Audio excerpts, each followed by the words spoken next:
Good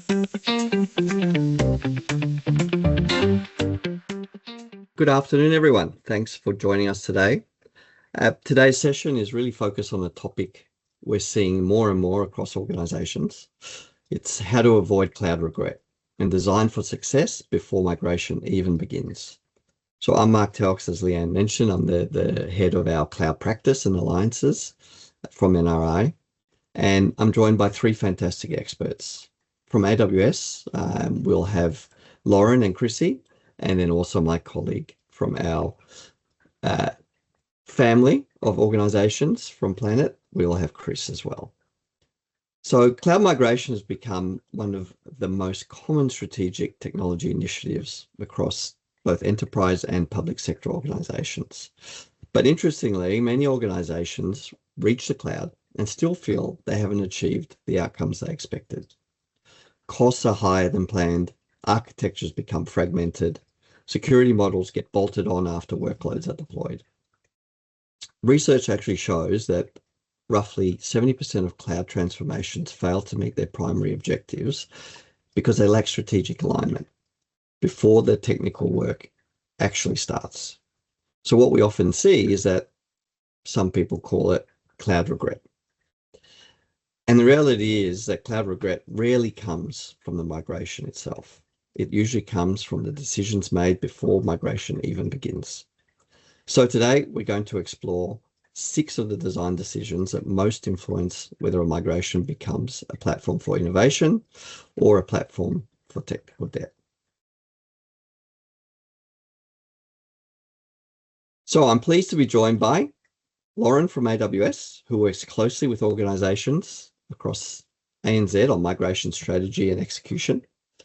Chrissy, also from AWS, who brings a unique perspective, having worked across AWS, Microsoft, and Google, particularly in data and database platforms. And Chris from our NRI family, who brings over 25 years of expertise in quality engineering. So between the 4 of us, we've seen quite a few migrations, both the good ones and the ones that may not have gone right to plan. I just want to start with a quick story and an example from a customer. I was speaking with a CIO who just completed a major cloud migration. They migrated over 400 VMware workloads, storage, and other services because basically their licensing costs from VMware were about to triple. From the outside, it looked like a success, but when I asked how it went, he said, look, we successfully migrated to the cloud, but we didn't successfully become a cloud organization. So costs were higher than expected, architectures were inconsistent, and many systems behaved exactly as they did on-prem. What they realized was they'd moved infrastructure, but they hadn't redesigned the platform. And that's what today is about. So the agenda will basically take us through the 6 decisions, and hopefully with some valuable insights that you'll receive from our guests. We'll start with common pitfalls in hybrid and early AWS environments.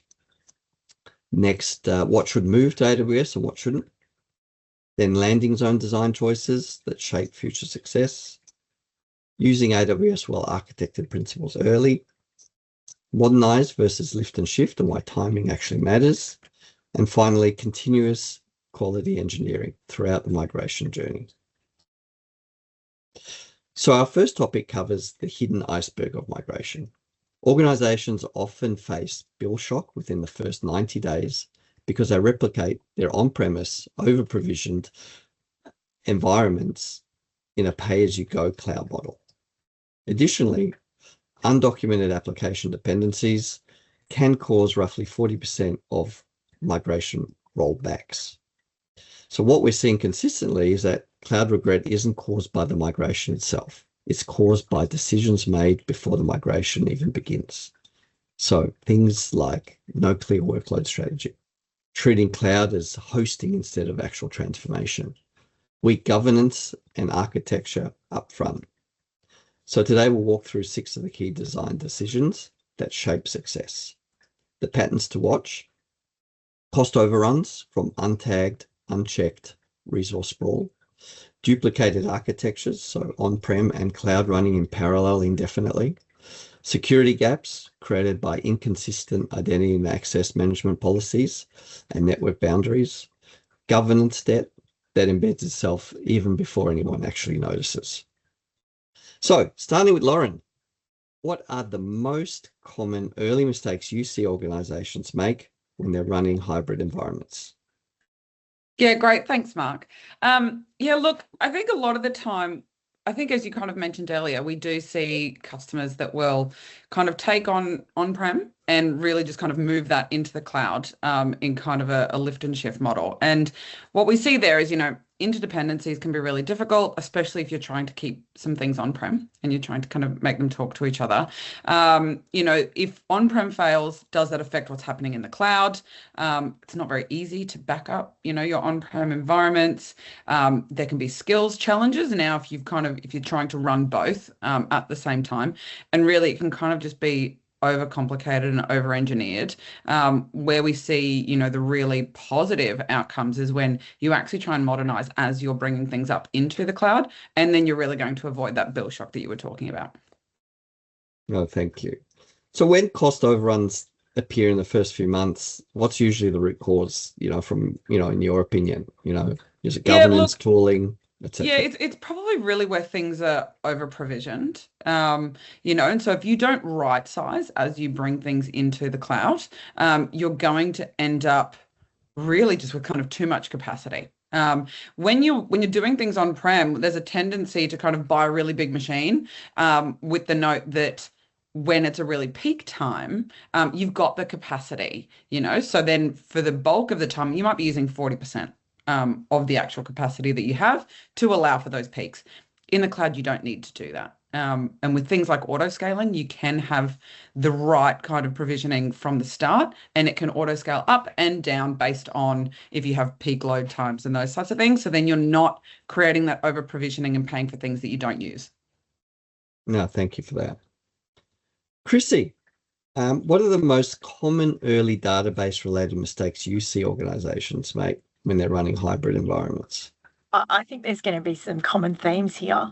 Databases that are heart of everything.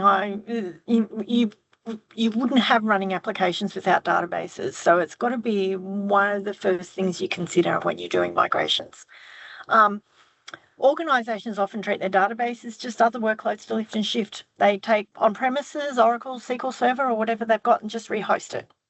Essentially, you're running the same database on rented infrastructure and the business gets no gain. It means they're paying cloud prices without gaining any cloud-native benefits like managed backups. It's so good to not have to manage them and have it done automatically for you. Automated patching is another big one, and elastic scaling. Secondly, data gravity is still, it's been a long-held architectural design point. Data has gravity. So when organizations migrate to AWS but leave databases on premises or vice versa, I've seen both patterns, this creates latency, increases data transfer costs, introduces complex hybrid networking requirements, and every millisecond of cross-boundary latency compounds across thousands of transactions. So it's just a problem that gets worse and worse and worse. Third, organizations fail to rethink their data architecture for the cloud. They carry forward monolithic database designs, where you have a single massive relational database serving dozens of applications. When AWS offers the ability to decompose into purpose-built database, the right approach is to match the data store to your access pattern. And we could spend another whole hour talking about that, so we'll move on. Finally, governance and sovereignty are often afterthoughts. Organizations don't establish clear classifications on their data. They don't understand what's in it. They need to understand their risk profiles. They need to understand what data they're storing. And that will drive decisions on your encryption standards and your residency controls before you migrate your database. And the pattern we see repeatedly is that database decisions are made in the first 90 days of a hybrid environment tend to calcify quickly. Getting them right early with clear migration paths from self-managed to managed services is one of the highest value investments organizations can make. Excellent. Thank you for that. And Chris, quick question. How can early involvement of QA expertise help minimize these issues? Thanks, Mark. So in all of this, it's the role of QA really to test assumptions made during the planning and design phases, particularly the assumptions that have already been touched upon around infrastructure sizing and also security policies. So the early involvement of a QA role will help question and plan suitable testing mitigation activities. For instance, the auto scaling or even just the load and capacity tests. And in some cases, if we're asking the right questions, we're going to resolve issues before they've manifested. So as it's commonly recognized that defects you find in design and planning phases are a factor of hundreds cheaper to resolve compared to fixing them in production. So early involvement of QA in these conversations and in these decisions can really help avoid a lot of pain down the line. No, thank you for that.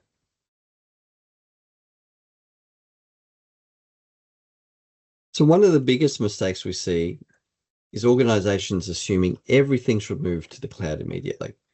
But successful migrations usually start with a much more deliberate workload strategy. Success requires a business-aligned framework for workload selection. Not every workload belongs in the cloud immediately. So we use the 7 R's framework: retire, retain, rehost, relocate, repurchase, replatform, and refactor.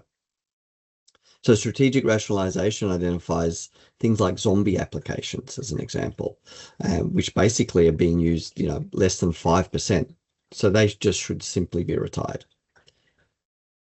Lauren, when AWS works with customers planning large migrations, how do you typically help them prioritize which workloads move first? Yeah, look, it's a great question. Probably, first of all, I'd say a lot of our migrations will either be done in conjunction with a partner like NRI or ProServe through AWS. But some of the things that we would really look at, it kind of depends on a customer's risk appetite and what's the kind of driving factor for making you move. So let's just take if it's something like a Broadcom VMware renewal and you wanted to try and get the bulk of your VMware off on-prem and into the cloud before that renewal comes up. You're going to want to look at, what are some of the things that you can do really quickly if it's that type of situation. And so that might be looking at things like what's the business criticality, what's the technical complexity of a particular workload, what's the operational pain, what's the migration readiness, and you would kind of go through these workloads and kind of, I guess, almost give them a score based on these things and the risk appetite. So we see customers do both. We see some that will go for the most critical business applications first because they really need them to be, I guess, performant and agile, and that kind of all happens in the cloud. Whereas others might go, well, we're going to just take some easy wins and we're just going to go for some of the really lightweight, less important workloads first as a bit of a test run. So what I would say is work very closely with your partner or ProServe and to kind of work through that 7 R's and to kind of work through what you believe is the most critical. No, thank you. Chrissy, databases are often the hardest part of migrations because they sit, at the center of application architectures. As you mentioned, databases aren't alone. From your experience, what's the biggest mistakes organizations make when migrating databases? Similar to question 1. The first 2 ones are doing same for same, like for like migrations. Secondly, treating all databases the same, not changing it, not taking an opportunity to match your database engine to the workload patterns. But thirdly, organizations underestimate the complexity of schema and data migration.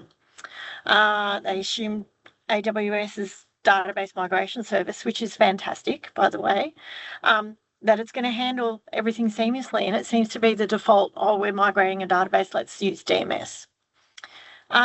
But to get the best result, it has to be paired with proper planning, schema conversion, using the schema conversion tool, thorough testing of data type mapping, and validation of referential integrity post-migration. The best practice for a database migration is to use native tools from the outset. If you can just migrate using a backup restore, you absolutely should, because you don't want to introduce risk by pulling the database apart and rebuilding it on cloud. Without that preparation, you can end up with subtle data issues that surface all weeks or months later in production. Fourth, there's a tendency to neglect performance baselines. Performance testing is hard, but organisations often migrate without first establishing how their databases are performing on premises. Even from a user perspective, how long does it take this user to run this work process? If you can calculate that, you then have a way of validating if your cloud deployment is meeting expectations. So you absolutely should understand your performance baselines before you move and validate them. And finally, data sovereignty and compliance are often treated as post-migration concerns. For ANZ or Australian New Zealand organisations especially, knowing where your data resides is non-negotiable. So the bottom line is that database migration is not just a lift, it's a redesign opportunity. Organisations that treat it as such consistently achieve better cost outcomes, better performance, and fewer regrets. Thank you. Chris, can you add a QA perspective to this, please? Absolutely. So depending on the migration type and complexity and the business risk appetite, there'll be potentially different QA strategies, which I'll touch on later. But the decision on what applications to move and when to do so, as you've heard, it can be complex. And testing needs to be factored into these migration plans. Firstly, to make sure that we're planning enough coverage of testing of different types to mitigate the business risks and the technical risks, but in some cases to help plan the migration itself. So, we'd work with our clients on resource availability, how much testing is required, and that will help inform the different migration waves. Because we mustn't forget that even a technically simple application move might involve significant regression testing, depending on what it is. So these all need to be factored in. No, thank you. That's true. One of the most important and often underestimated elements is the actual cloud landing zone, because that's where the decisions around identity, networking, accounts, and guardrails are made. A landing zone is the foundation of your AWS house. Decisions here around identity management, such as eliminating, static credentials, and account structure influence security and cost for years to come. For Australian and New Zealand public sector and even enterprise clients, offers such as, the AWS Landing Zone Accelerator are critical for automating environments these days, and especially since they are aligned with the Australian government's Information Security Manual, or ISM. So, Lauren, what are the landing zone decisions you see organisations most commonly regret? Oh, yeah, look, I think when you as I mentioned earlier, when you architect as if it's on-prem, right? And so what we see here, especially when you're in that planning phase, is really you should be looking, I guess, the way of working out how you make decisions that are cloud compatible. So the opposite of lift and shift, essentially. So each workload should be looked at with like a really clear framework in mind. And I mean, the really good framework to look at is the well-architected framework. Now, a lot of our customers will go through well-architected reviews as they're, once they're in the cloud, and you should be doing this kind of every 6 months, every year. But in that planning phase for moving to the cloud, they're all still really useful and valid things to consider. So things like your operational excellence, your security, your reliability, performance, cost optimization, and sustainability factors. These are all things that I think anyone should be thinking about as they're kind of planning that migration. No, thank you. Chrissy, how does a robust landing zone design help you manage governance, data sovereignty, residency? I know you touched on some of these before, but how does it help dealing with complex database environments, replications, different regions, etc.? Yeah, really important. If you don't get your landing zone correct from the beginning, Governance either will get baked in from the start or it will become a technical debt that's incredibly difficult to unwind later. So well-designed landing zones on AWS give you a foundational governance layer that enforces the right behaviours by default, rather than people relying on people, which is not a good thing to rely on, to remember policies after the fact. So let's start with governance. Preventative guardrails use service control policies to stop non-compliant actions. And detective guardrails use AWS config rules to continuously monitor for drift. So if you've set a policy and something changes, you want to know about it so you can pull it back into within policy. The key insight is that governance in the cloud should be automated and continuous and not a periodic audit. AWS organizations that use structure accounts by workload, environment, business unit, so the blast radius is contained and permissions follow the principle of least privilege from day one. On sovereignty and residency, data sovereignty and residency, this is particularly critical for ANZ organisations. Mark, you mentioned the Privacy Acts and APRA and some of our IRAP and other security controls. So a robust landing zone explicitly defines which AWS regions are approved for resource deployment.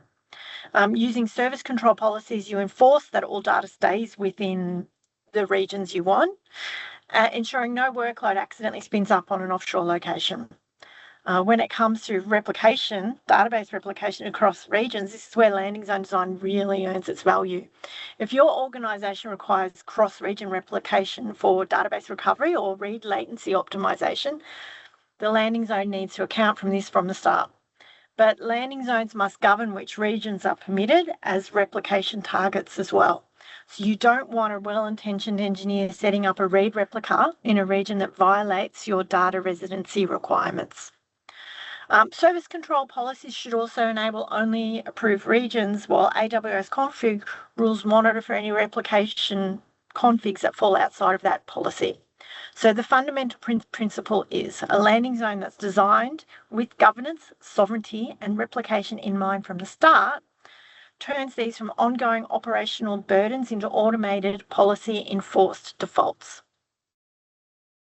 And sorry, Chrissy, can I just add one thing to that? That I just remembered.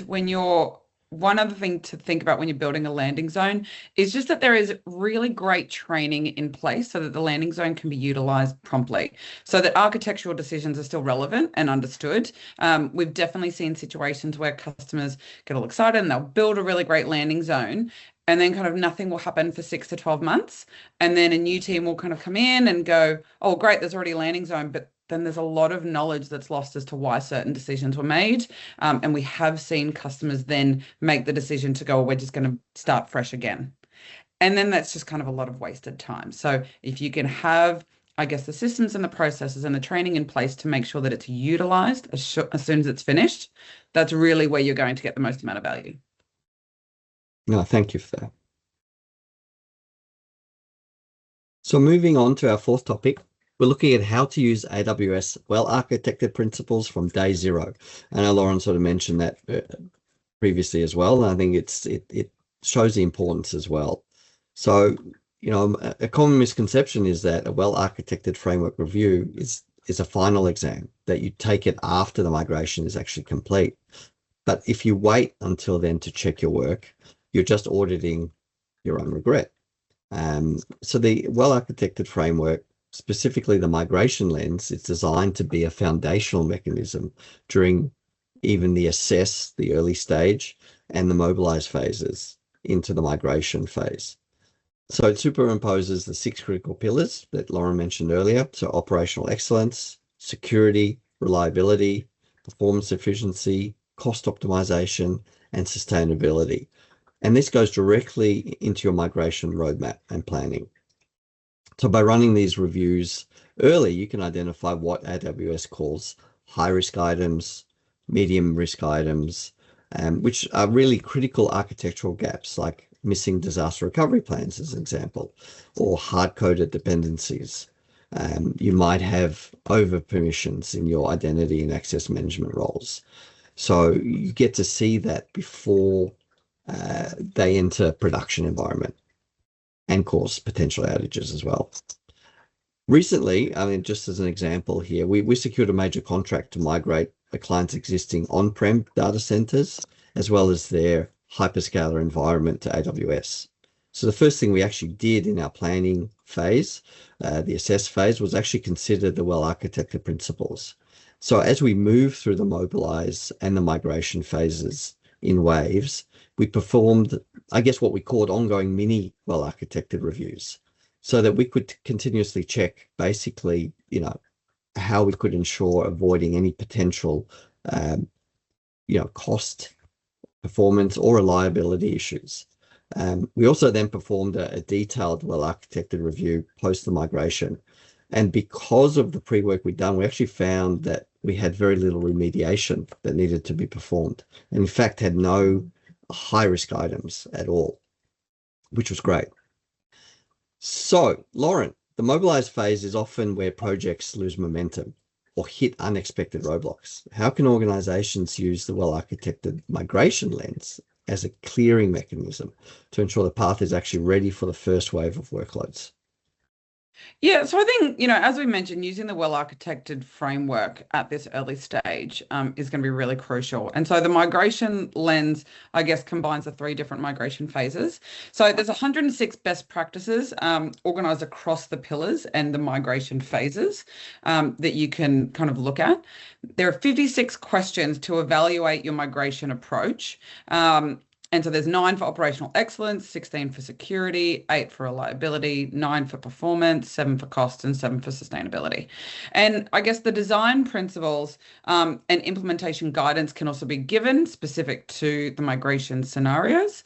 And this is all kind of available within the tool for conducting these migration-specific reviews.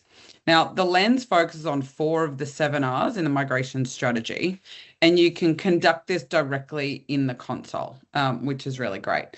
So I guess the review really helps you to validate your migration against AWS best practices. Mark, as you mentioned, it's really going to help you identify those high risk issues or medium risk issues. And then it will also generate improvement plans with specific recommendations. So as a clearing mechanism, it's absolutely something that we would recommend to make sure that you're planning your migration for success. No, thank you. So, Chrissy, which well-architected pillars matter most when organizations are migrating databases?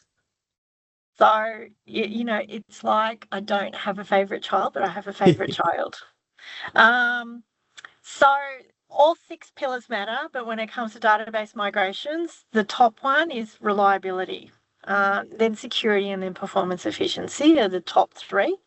Probably reliability always comes first. Get these right the first few weeks and the others fall into place naturally. Starting with reliability, most critical pillar for databases, because data loss or extended downtime is unacceptable. So the sooner you know, and I'm going to use 2 terms, you often hear them bandied around, RTO and RPO, recovery time objective and recovery point objectives. This is basically dictates how long the database can be down and how much data they're willing to lose.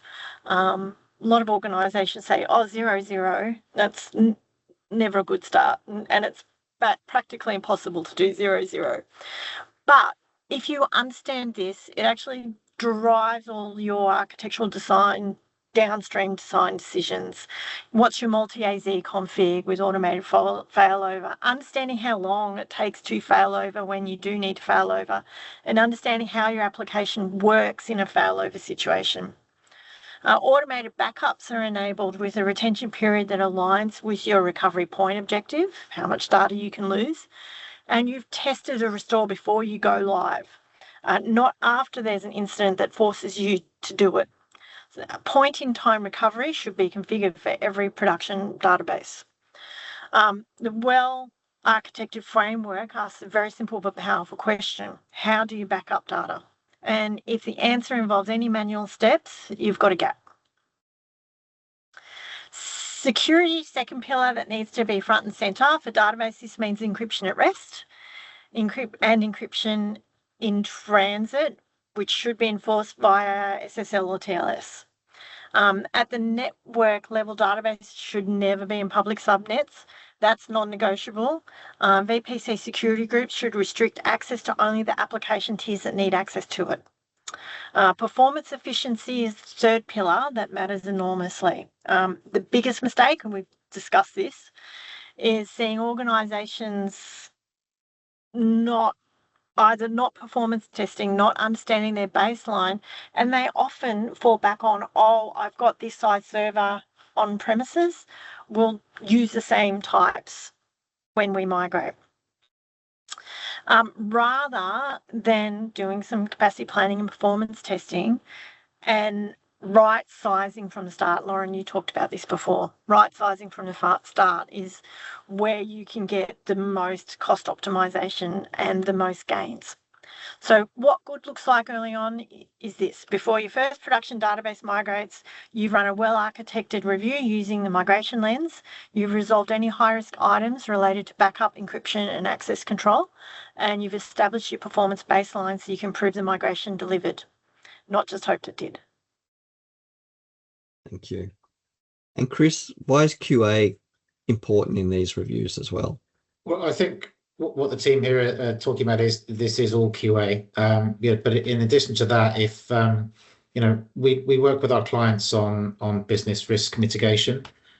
So even if we've assumed that the reviews are happening and the questions have been asked and answered, we would typically, and if they haven't answered it, even more valuable. What we would typically do is arrange detailed walkthroughs of data flows, architectural diagrams, workload models, particularly, and security documentation or security configuration to understand that solution in depth and to start asking those what if questions, which I'll cover a little bit later. But yeah, what happens if a node comes down under load in your peak hour when you're trying to trade millions of transactions?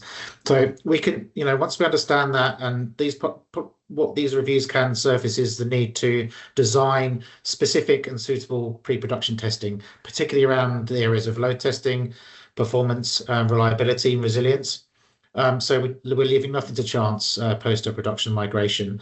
As mentioned earlier, if we can run a scenario that uncovers a problem that we can fix before we go live, that's going to be a lot less painful to fix if we're fixing in production. So technical workthroughs are also a good way of uncovering unclear or incomplete requirements, so that if things haven't been fully fleshed out, and we commonly see this in the areas of logging and alerting, then if we find those gaps in the solution early, then it can have a real impact further down the line. Thank you. So the final decision that organizations struggle with is timing modernization. Do we modernize before migration, during migration, or after? Lift and shift is fast, of course, but retains on-premise inefficiencies. Modernization or refactoring, re-architecting yields the highest agility, but it does require more time and skills. Timing's everything. Migrating now and modernizing later often leads to strategic debt potentially, if the second phase is never funded. So Chrissy, from a database perspective, when is it worth modernizing rather than simply lifting and the existing platform into the cloud? Modernization should be number one. Always modernize. If you don't modernize, you're going to be left behind for a number of reasons. And modernization gives you so many benefits. One, as we've discussed earlier, if you don't do it now, then you're going to lose the chance to right size match your workload to your database design. You see applications now that have multiple different database types depending on what the application does. In the past, you'd have one application, one database, lots of tables. It tries to do everything. Now you'll see an application will use a specific database for search. You're going to use another specific database for online gaming that you need broad, fast access. You're going to have another database type for We document DB for applications that might have changing schemas or lots of one-to-many relationships and tables that are hard to do performantly. So you might use 3 or 4 different types of databases in one application nowadays. And if you don't do it, you're going to make it really hard. You're going to have a lot of technical debt going forward. Well, thank you. Lauren, what do you think the benefits of modernization from the start are? Yeah, look, we would always tell customers to modernize as you go. Really, the best server migrated is no server at all. We want customers to be using native cloud services for best cost optimization, agility, availability, resiliency, etc. If it's not native cloud, you're not going to get the full benefits of cloud. And I think anything that isn't native cloud is really a shadow of what the cloud should be. It brings with it a level of technical debt that's costly and really difficult to manage. We also see a number of customers that will kind of go through a migration and they'll do this lift and shift. And then in their mind, they'll be like, well, great, once we're there, then we'll modernize. The problem with that is people are tired. Like by the time you've gone on this journey of lift and shift and you've spent all of this time and the resources and the people, and you're like, great, we've gone live. Then it's this, okay, we just need to take a breather. And then you're going to be spending more money than what you should be. So if you're modernizing as you go, and that's things like turning things off that you don't need, like retiring things, refactoring things, all of those 7R principles, if you're doing that as you go, it's just going to be significantly more beneficial in the end. No, that's true. Thank you. Chrissy, now I've avoided saying it, but we have to talk about generative AI and machine learning at some point. So in the context of that, why is timing of database modernization so critical for them to leverage it and get the outcomes they're looking for? Yeah, good question. So if your databases aren't modernized, your AI and ML ambitions, they're going to stall. They're not going to be successful. Gen AI and machine learning are only as good as the data that feeds them. That's, again, one of those architectural blueprints that we all know and love. Good data in, bad data in, bad data out. So if that data is locked inside legacy database architectures, siloed, poorly integrated, inconsistently formatted, then no amount of investment in AI tooling will give you meaningful outcomes. Database modernization isn't just an infrastructure decision, it's an AI readiness decision. I think I will stop there. Oh, I do want to mention one more thing though. So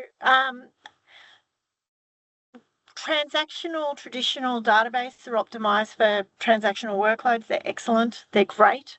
And they are the data that Gen AI needs and uses to give meaningful results to customers.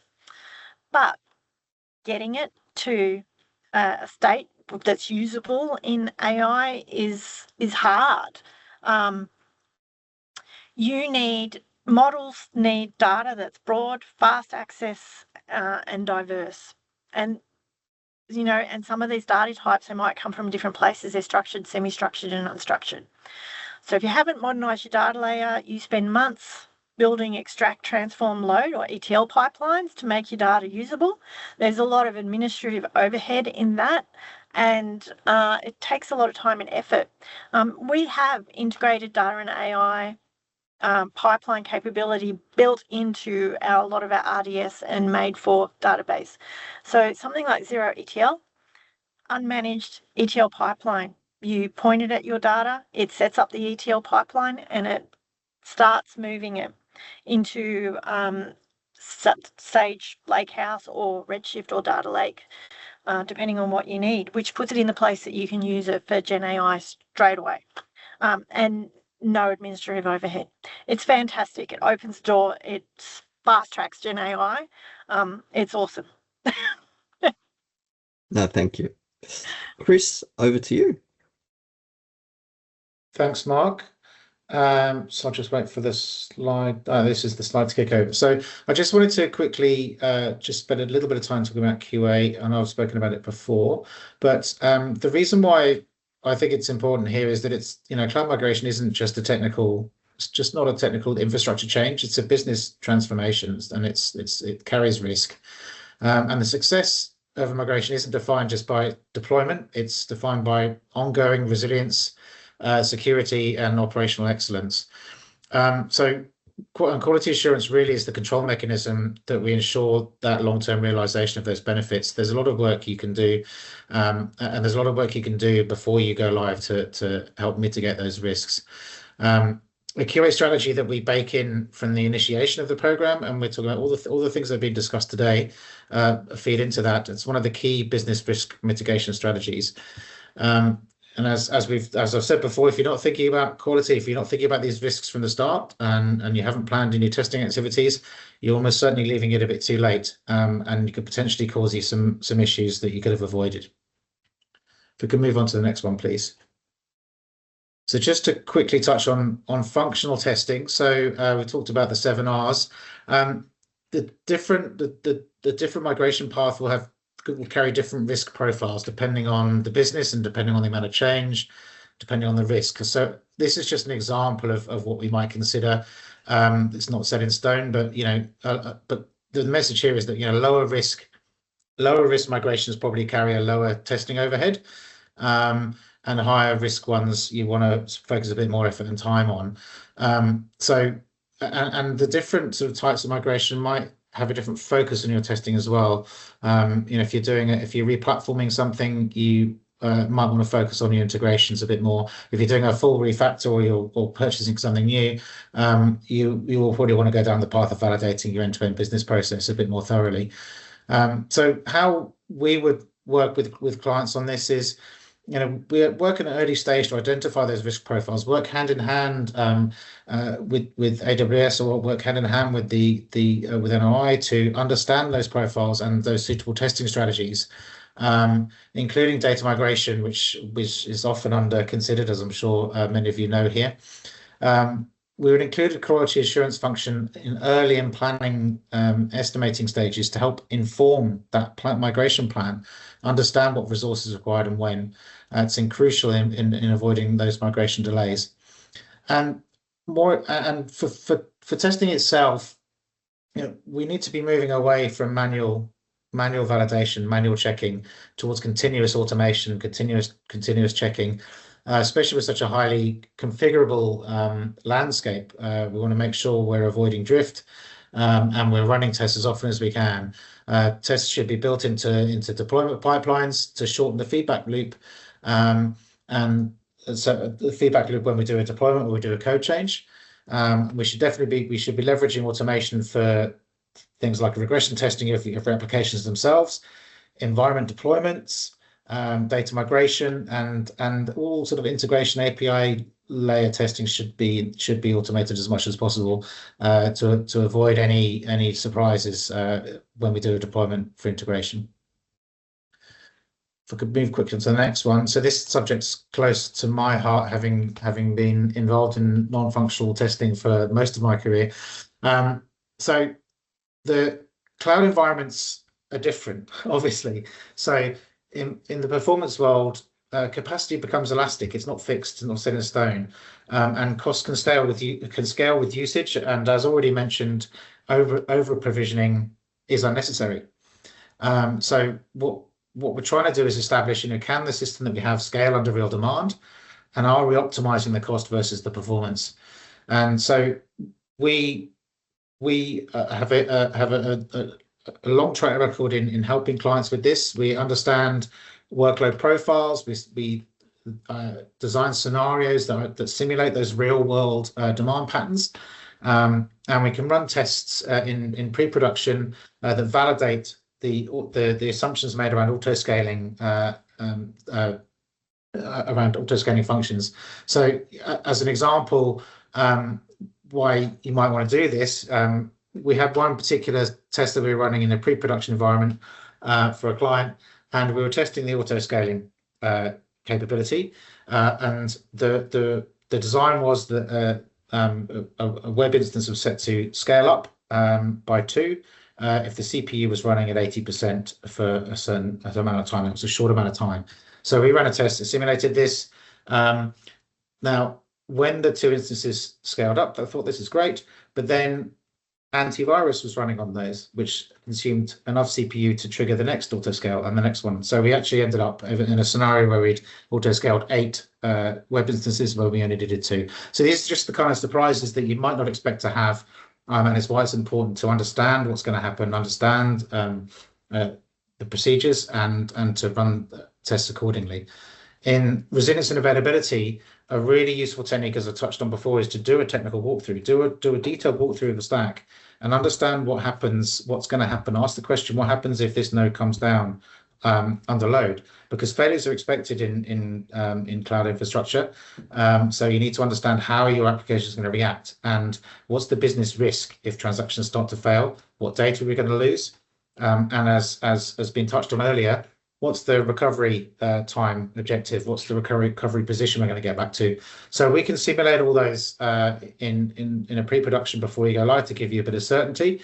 Again, I can point to an example of where we simulated. We didn't actually take down availability zone, obviously, because that would be disastrous, but we simulated the effect of that happening and for a client, and we made sure that everything was going to run okay. And then when that actually came to fruition and one of the AP availability zone, AP South, one of the AP availability zones went down, the client that we were working with survived that intact, and all operations were normal. So again, this is something that we planned in with the client in advance, and we ran the tests to simulate something, and we managed to achieve a good outcome for them. And then, of course, the other thing in the security compliance space, highly configurable. So we've got to make sure we understand what the rules are and understand, are we compliant all the time? And again, automation of that checking is compulsory, really, as we go through time. So really, it's just the message here is there's a lot that you can do before you go into a production environment in cloud to give you a certain amount of assurity that things are going to be okay. And really, where we find as a testing organization, most of the issues are around the non-functional side of things, around the ongoing operation. So that's just some of the considerations for QA in cloud migrations. Mark, I'll hand back to you now. Thank you, Chris. And thank you, everyone. Just a takeaway perhaps from today's discussion is that, look, cloud success, it's not defined by reaching AWS. It's really defined by how well the platform is designed before the first workload migrates. So to avoid cloud regret, you have to design success before migration actually begins. So some things we recommend is starting with a migration readiness assessment, or MRA, and a well-architected framework review of your proposed landing zone and migrations. Thank you, Lauren, Chrissy, and Chris for sharing your great insights today. And thank you, everyone, for joining us. If you'd like to continue the conversation, you can connect with any of us, and we'd be happy to speak to you further. Thank you, everyone. Have a good afternoon. Thanks, everyone.